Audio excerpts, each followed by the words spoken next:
Alright, today I'm going to do something a little different here. Just wanted to do a video on how you change the hydro oil in the Ferris 800. It's a little over 130 some hours on it. You're supposed to do this after the first 100 hours, but I wasn't paying attention once again. But anyways, just want to get on here and show you how to do that. I did a lot of prep work already. First thing you got to do, get a floor jack, and I just get it up on these 6x6s. That's plenty high enough. But just get it jacked up, put them under there, and then you got some room to work with. I've been running it most of the day today so that the oil was nice and hot, came out nice. I got kind of a big mess around here because I kind of goofed up here at first. We'll get under here. I will apologize ahead of time because it might be kind of jumpy, but I'm going to do my best to show you what I'm doing here. But first thing we got to do is remove this cover. That's just got 2 bolts in it, and they're both 3/8. I'm going to use my impact on it. It's a lot faster. These guys out, and there's one there, and then we got one right up there.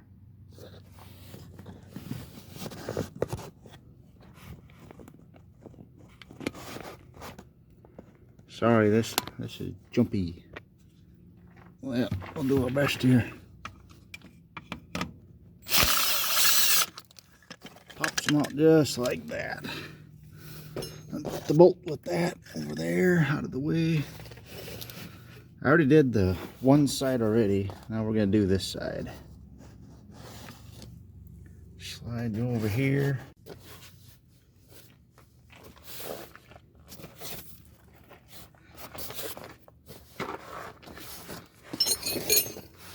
And of course, make sure you turn it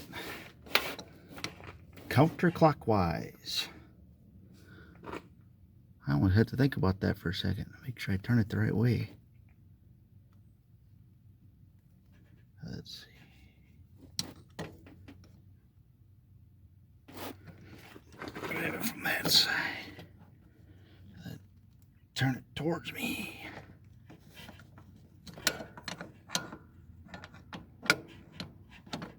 Kind of a challenge getting my wrench in there.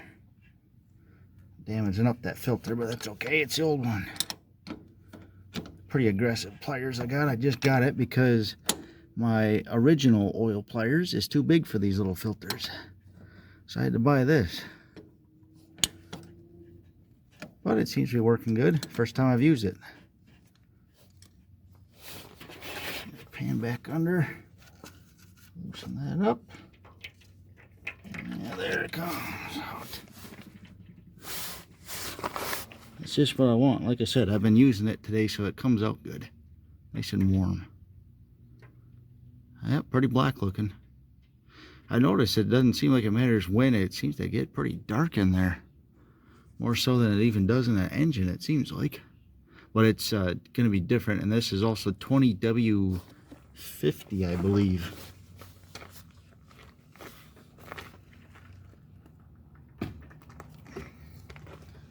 Yeah, 20W50 is what goes in here. Just regular engine oil. What goes in there.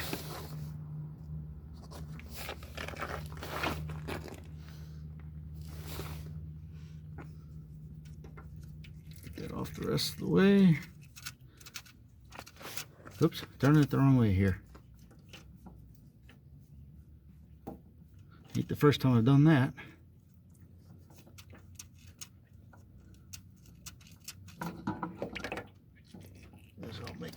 Mess. Oops.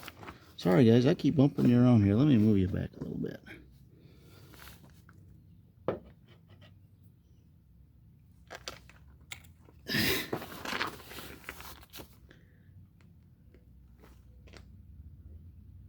Draining out good.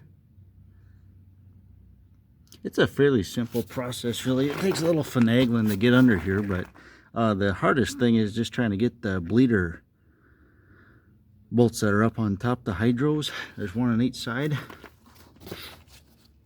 But you take a wrench, and they're going to be right. Boy, I don't know if I'm gonna be able to. It's gonna be hard to get you to see these because they have to bury things. They have to design them so you can't get to them. But you see down in here, kind of see the head of a bolt right there. There's one behind that, and that is the breather, and it helps so then you don't get air in the hydros and make sure they work correctly. So what I do is when you get the new filter on, I always have those loosed almost all the way out, and then you fill in from the top. And that's what I did with the 700, and I had no problems with any air. Everything worked correctly, and that's what the mechanic slash salesman that sold these to me and also repairs them when I need big repairs done told me that's usually what they do. And he said sometimes they have troubles with them, but for the most part it seems to work pretty good that way. So he's done tons of them, so he knows what he's talking about. He knows these machines forward and backward. Any piece on them, he knows about them. So anyways, yeah, that's getting drained out there, and once that's drained out good, then we'll get the new oil filter put in there and stuff. But yeah, it'll be that breather will be up on top the hydro. Oh, there we go. Now you can see it, that bolt. See that one bolt that's kind of in the middle there, in line with the fan there. That's one we'll have to loosen. That is size, let's get this in here, 11/16.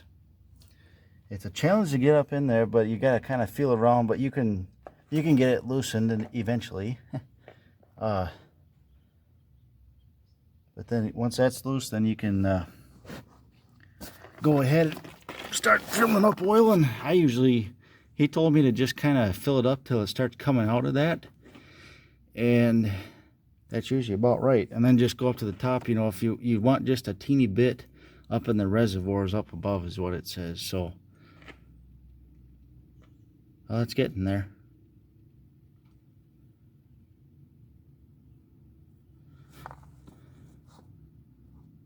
Well, we'll let that drain a little bit and we'll come back to it.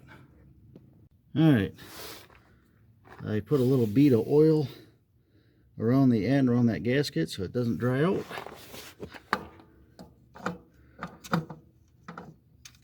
Alright, where are we here?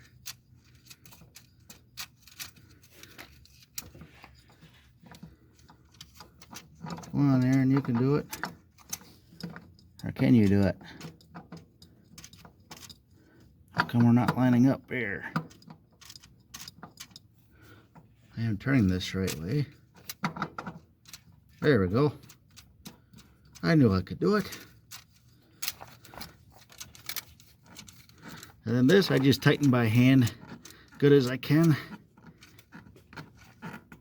It's good and snug. Yeah, and then we'll open up that breather valve that was up on top there. I just go up on top there with your hand, and then the wrench, you kind of feel around, you'll find that one towards the back.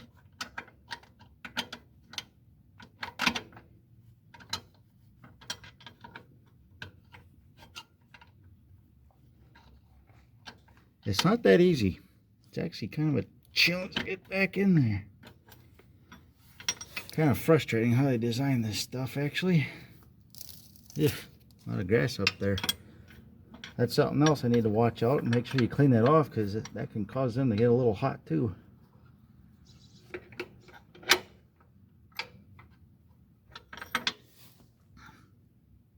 Alright, well, I'm struggling again, so we'll come back to this too.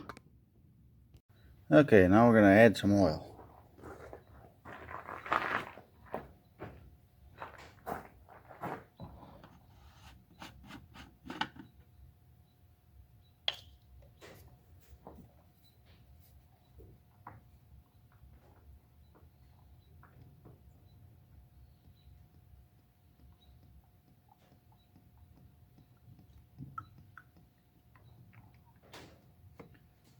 This process is not very quick. It goes to those hoses to go down in there. It takes a while. I remember this from the 700. It's a time-consuming job. There might be a faster way to do this. There probably is. I don't know. But this is how I do it. Takes its time getting down there, but it does eventually. It's roughly 2 quarts or maybe a little more per side. So I always get 5 quarts so that way you're covered in case you need more.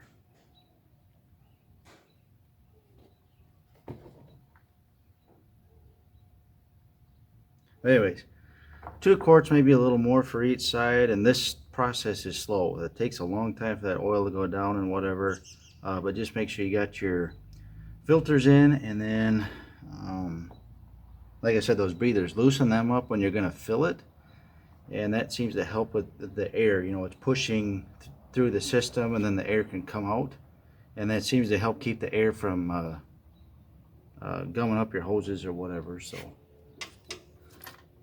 a walnut. Oh, there's all kinds of sticks and grass under here. That's why every once in a while I take my leaf blower or whatever and just get all this crud out of here. It pays to just kind of open this up, look in here, make sure there's no sticks and stuff too. I've had a stick pop my drive belt off once. Got snagged in there. Doesn't take much.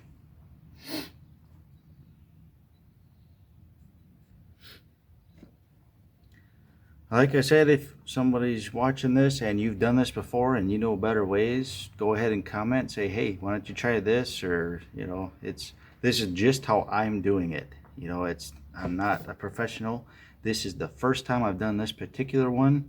It's pretty much identical to my other one. Almost, you know, other than, I mean, there's obviously some differences, but as far as oil change, everything's the same. They all take the same oil, the same amount.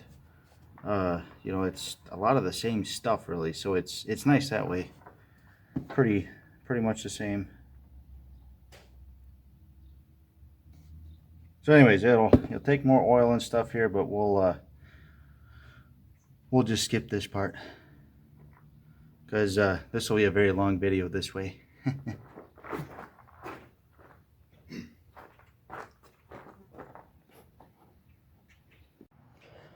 Alright, we're getting close. You've got this one. I've got 2 quarts in there, and I just dumped a little bit of a 5th one in there. Just waiting. You want to just do a little at a time because, you know, like I say, it'll start coming out that bleeder, and then also once that's there, you know, you just need just a little bit in the bottom of these. There's a mark where it says down towards the bottom. So I guess, yeah, you can also just fill it up till it comes up to there, but you want that bleeder out though, so that air hopefully gets out of there. That's what I've been told anyways.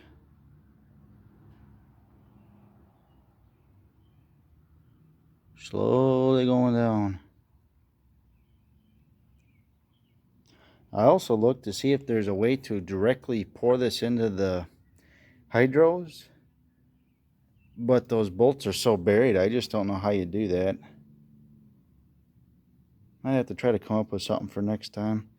Maybe if you had like a hose with a funnel, a small hose, you might be able to do it that way. I didn't think of that, I guess. I just thought you'd want to do it this way. Not 100% sure what to do in the shop, but this is how I'm doing it. If you want to try to do this yourself, this is how you do it. Or at least how I'm doing it anyways. I just like to do my own maintenance if I can and learn about my machines, and helps me understand them better. If something goes wrong, I like to try to save myself some money if possible also. Of course, right now this one is covered under warranty, so most anything that happens will be covered under warranty. So it's usually not too much of a problem. I think there's a 4-year warranty on these, which was really nice because I did have a couple problems with the other one, and it was nice to have everything covered under warranty, so it never cost me a cent. Just some inconvenience. So yeah, we're getting there.